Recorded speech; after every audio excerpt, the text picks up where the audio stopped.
This tiny map defeats every possible three coloring. Watch the blue country in the middle. It touches all three countries around it, and those three also touch each other. Give the outside countries blue, yellow, and pink, and the middle has nowhere to go. Blue clashes here, yellow clashes here, pink clashes here. A fourth color is forced. That part takes about 6 seconds to check. Here's the part that gets weird. 4 colors also work for every map anyone could ever draw. Every coastline, every border, every horrible little peninsula. And the accepted proof required a computer to check so many separate cases that no human sat down and verified the whole thing line by line. I want to know how we got from this friendly little map to that machine-sized proof, because the gap is honestly ridiculous. The claim looks like something you could settle with crayons during lunch. Mathematicians needed more than a century, one famous broken proof, and a computer program people initially refused to trust. So keep your eye on the green country. We know this map needs it. The mystery is why some fifth color is never forced, no matter how aggressively a map fights back. The green country survives because the other three really do box it in. Before we build anything nastier, there is one rule people accidentally cheat on. Countries count as neighbors only when they share a stretch of border. Meeting at one lonely point does not count. Otherwise, 4 pizza slices touching at the center would all be neighbors, and map coloring would become a completely different game. Also, every country has to be one connected piece. You cannot call 2 distant islands the same country and use that to sneak extra relationships across the map. With those rules, our 4-country example is about as small as trouble can get. 3 countries can demand 3 colors. Add a central country touching all 3, and hello green. Now try to force a 5th. We would need some country touching blue, yellow, pink, and green at once. Easy enough locally. Draw one in the middle. The real headache is making those 4 surrounding countries all require different colors while keeping every border flat on the page. Lines start blocking lines. Countries get trapped behind one another. This is the quiet superpower of a flat map. Adjacency cannot cross wherever it wants. To see the cage clearly, we should temporarily erase the countries and keep only who touches whom. Once the countries disappear, the obstruction becomes easier to grab. Put 1 dot inside each country. Connect 2 dots when their countries share a border. That gives a graph, which here just means dots and edges. Honestly, graph is a terrible name for something that usually has no axes, and I am sorry on behalf of mathematicians. Coloring the map now means coloring the dots, so connected dots have different colors. Our tiny map turns into 4 dots with every pair connected. That object is called K4. It needs 4 colors for the same reason the map did. The useful change is that coastlines no longer matter. A wiggly border, a perfect polygon, and a country shaped like a startled duck can all describe the same graph.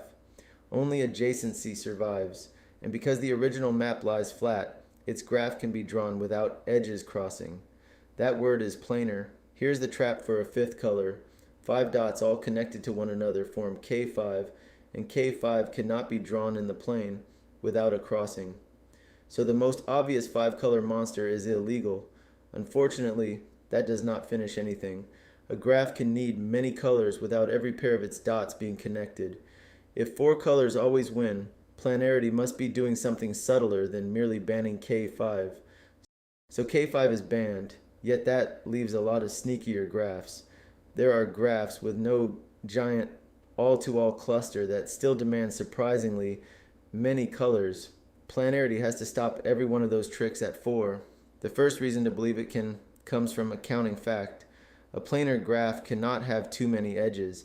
If it has V vertices and E edges, then, for a reasonably connected map, Euler gives V minus E plus F equals 2. Every face needs at least 3 edge sides around it, and every edge borders at most 2 faces. Put those together, and E can never exceed 3V minus 6. I got the direction of that inequality wrong the first time I tried to explain this, so if the symbols feel slippery, welcome to the club. The picture is simpler. A flat graph has breathing room. It cannot make every vertex crowded. In fact, some vertex must have 5 or fewer neighbors. That sounds extremely close to a proof. Remove that low-degree vertex, color the smaller graph, then put it back. If it has at most 3 colored neighbors, 4 colors handle it immediately. 4 neighbors also behave. 5 neighbors are the one annoying case. All 4 colors can surround the returning vertex, and 1 color may appear twice. That single configuration is where the easy proof jams. That trapped dot is exactly where Alfred Kempe thought he had solved the whole theorem in 1879. Suppose the 5 neighbors around it use blue, yellow, pink, green, and blue again. Pick the blue and pink neighbors. Look only at vertices colored blue or pink. They form chains, because edges can only alternate between those 2 colors. If the chosen blue and pink neighbors belong to different chains, swap blue and pink along one chain. Proper coloring survives. The nearby blue disappears and the center can become blue. Lovely. If those 2 are connected by a chain, planarity means that chain wraps around and blocks a different pair, say yellow and green, from connecting across it. Swap those instead. Free yellow, color the center, go home early. Kempe published this argument. For 11 years, the 4-color problem was considered solved. I can see why. The moving chains make the proof feel inevitable. Watch the blue-pink wall close. Then the yellow-green root gets cut. It is the kind of diagram that convinces your eyes before your brain has finished the paperwork. And the paperwork had a hole. The swaps can interfere when there are multiple repeated colors and overlapping chain structures. One chain exchange may change the connectivity that the next step depends on. Kempe had found a powerful tool, just not a guaranteed escape route. The hole stayed hidden until Percy Hewood exposed it in 1890 with a map where Kempe's 2 rescue swaps cannot be treated independently. He did not prove the 4-color theorem. He did salvage something almost offensively close. Every planar map can be colored with 5 colors. Take the low-degree vertex we removed. It has at most 5 neighbors. With 5 available colors, degree 4 is trivial. If all 5 neighbors use different colors, Kempe's chain argument is strong enough to rearrange 2 of them and free a color. The troublesome interference that wrecks 4 colors no longer has enough room to wreck 5, so the answer was trapped in a 1-color gap. 4 was clearly necessary because of our tiny map. 5 was definitely sufficient because Hewood's repaired argument worked. For decades, nobody could close the gap. This is a special kind of mathematical irritation.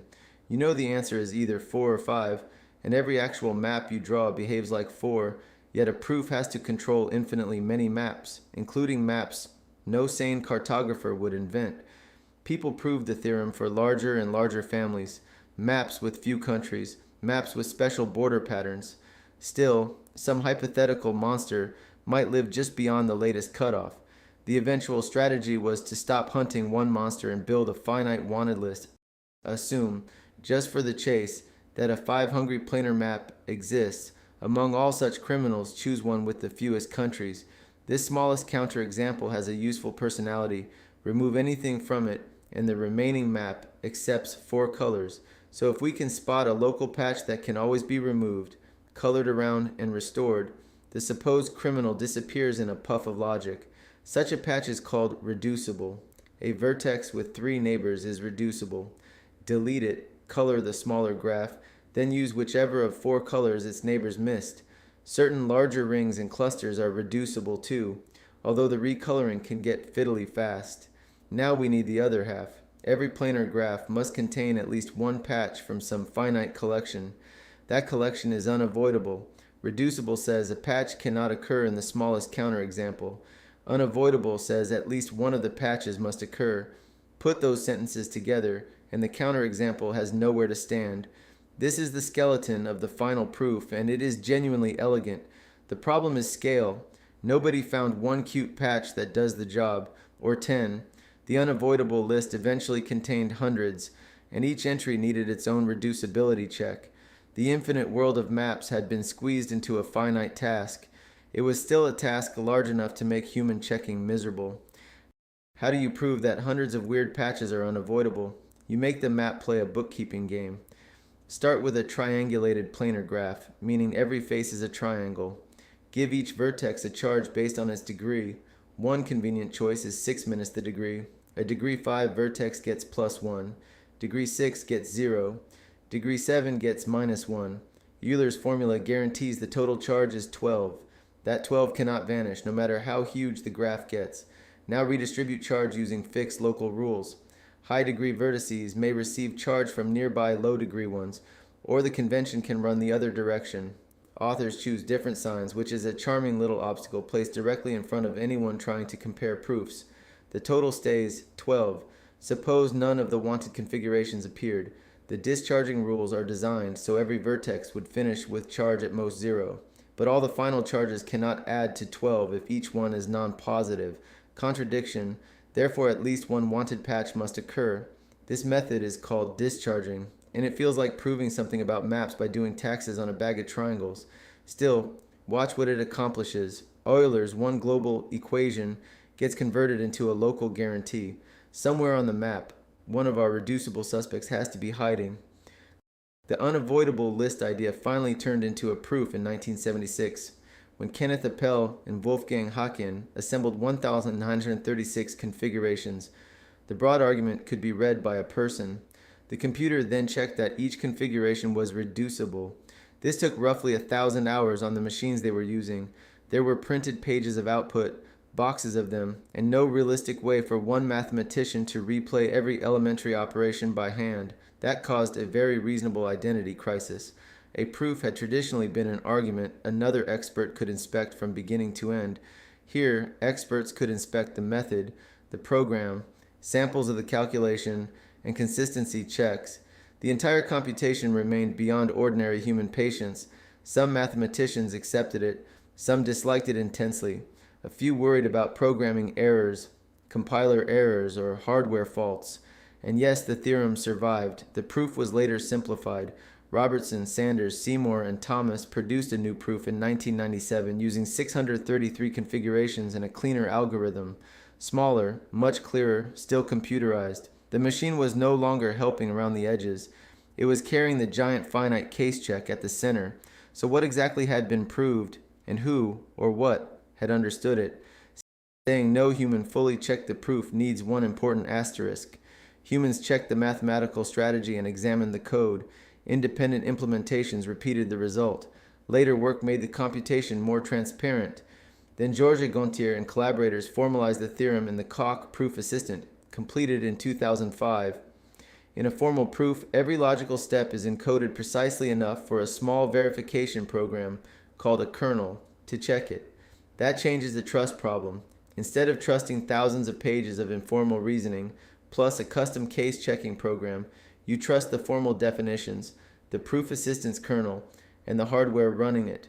The kernel is small enough for people to inspect much more realistically. Nobody has held the whole formal object in their head and personally followed every microscopic inference. A machine has checked those inferences against explicit rules. This distinction matters.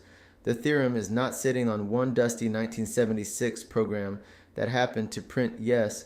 It has layers of independent support. Still, the final certificate exceeds human scale reading. We know why the overall trap works. We can understand reducibility and discharging. We can inspect individual cases. The exhaustive bridge between those ideas is something we delegate. That is a different flavor of certainty, and mathematics had to learn how to taste it. At this point, I had the same thought you might be having. Why not just generate every map and color it? Because there is no largest map. A counterexample, if one existed, could always be one country larger than whatever your computer finished checking.